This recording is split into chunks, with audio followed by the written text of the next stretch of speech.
chanteuse pop géorgienne qui a représenté son pays à l'Eurovision en 2008, mais qui est résidente russe depuis longtemps. Poutine lui a même décerné en personne le prix de l'artiste émérite de Russie, l'un des prix d'État les plus élevés du show business russe. Alors qu'est-il arrivé à Piotr Koutcherenko ? Eh bien, la semaine dernière, le vice-ministre est en visite officielle sur l'île de Cuba. Il fait partie d'une délégation russe en voyage d'affaires. Sur place, il est accompagné du vice-premier ministre Dmitry Tchernychenko et d'un autre fonctionnaire. Au programme, par exemple, visite de l'université de la Havane. On le voit d'ailleurs ici, en costume bleu clair, aux côtés du ministre cubain de l'Éducation.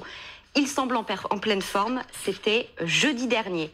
Le samedi matin, Koutcherenko repart. La délégation embarque à bord d'un avion de ligne, l'Ilyuchin, la flotte présidentielle russe, direction Moscou.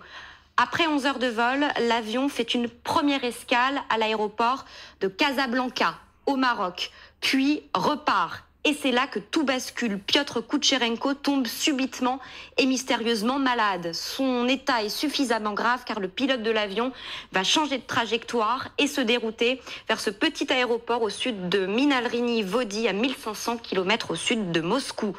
À bord, Koutcherenko a déjà perdu connaissance. Le personnel de bord tente de le réanimer. L'avion atterrit en urgence et une équipe médicale monte aussitôt à bord. C'est trop tard. Koutcherenko est mort. Il n'a pas survécu. Est-ce qu'on a des indications sur les causes de sa mort ?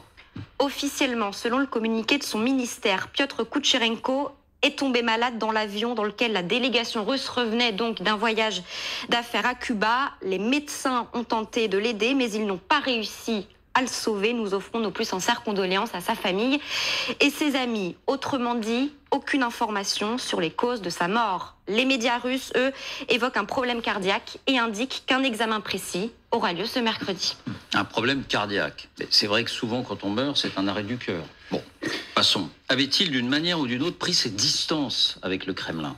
Il ne l'avait pas fait publiquement, mais il avait de toute évidence émis des critiques lors d'une conversation privée. C'est ce que rapporte l'un de ses amis, le journaliste Roman Super, aujourd'hui exilé et qui avait pu s'entretenir avec lui juste après le début de la guerre.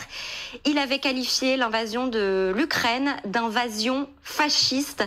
Roman Super rapporte même lui avoir certifié que lui-même allait quitter la Russie.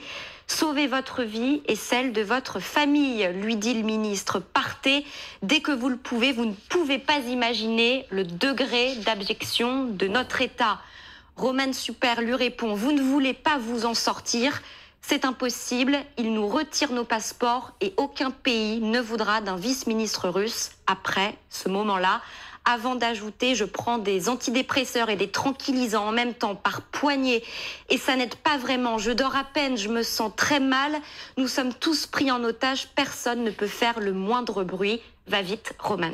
Alors à la lumière de cette conversation, donc de ses propos en privé, mais souvenons-nous, et on en a fait état ici même, comment des conversations entre dignitaires, entre oligarques, hommes d'affaires ont été écoutées, espionnées, et dont on a eu des comptes rendus publics. Vous vous souvenez de ces conversations ? On en a souvent parlé. En tout cas, à la lumière de cette conversation, les cas d'empoisonnement les plus retentissants reviennent en mémoire. Oui, on se souvient d'abord de celui d'Alexei Navalny, l'opposant numéro 1 de Vladimir Poutine. C'était lors d'un séjour en Sibérie. Il avait enregistré un agent du FSB à son insu qui avait alors révélé la méthode du poison appliqué en surface sur les vêtements et déposé au niveau des coutures. Les proches de Navalny ont aussi suspecté une autre tentative d'empoisonnement à l'aéroport de Sibérie. Toujours, il raconte avoir bu un thé en attendant un vol pour Moscou. C'est immédiatement après le décollage de l'avion qu'il a ressenti ses premiers malaises avant lui aussi de perdre connaissance à bord. On se souvient également du turbulent Abramovich, l'ex-président du club de foot de Chelsea. Il jouait les médiateurs entre la Russie et l'Ukraine il y a un an à Kiev. Sur place, il s'est senti mal et c'est l'un de ses proches qui raconte que les symptômes sont intervenus juste après avoir mangé du chocolat et après avoir bu un simple verre d'eau.